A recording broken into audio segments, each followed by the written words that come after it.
কবিতাটার নাম ভারতবর্ষ। এই লেখাটা আমারই। আমিও সাহিত্যিক ও কবি হরিনারায়ণ পোদ্দার। এই কবিতাটা পড়ে আমি আপনাদের শোনাচ্ছি। লেখাটা আমারই। এই ভারত, এই মহান ভারতে, ভারতবর্ষ এই আমাদের গর্বের দেশ। এই দেশেতে আছি মোরা, এই দেশেতে সুখের নাইকো শেষ।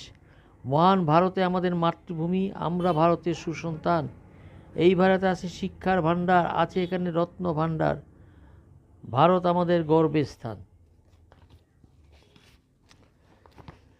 কাশ্মীর থেকে কন্যাকুমারী ঐক্যবদ্ধ আমাদের দেশ, পারিবে না বহিঃশত্রু এই ভারতকে করিতে শেষ। আমরা মরিব মারিব ভারত বাঁচাবো, নেই কো আমাদের শক্তির শেষ। আছি আমরা সুখে দুঃখে হিন্দু মুসলিম শিখ বৌদ্ধ খ্রিস্টান একসাথে। ঈশ্বর আল্লাহ বলিব আমরা বজ্রবাহু হাত তুলে। আমরা লড়াই করেছি গ্রীসের সঙ্গে, লড়েছি আমরা শক খুন্দল মোগল পাঠান ইংরেজদের সঙ্গে।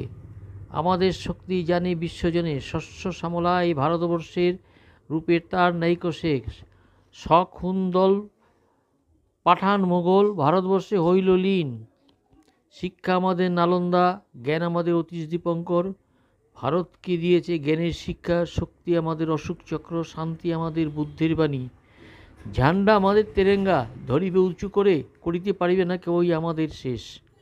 কদম বাড়াও মারিতে পারিবে না কেহ আমাদের, করব আমরা তাদের শেষ।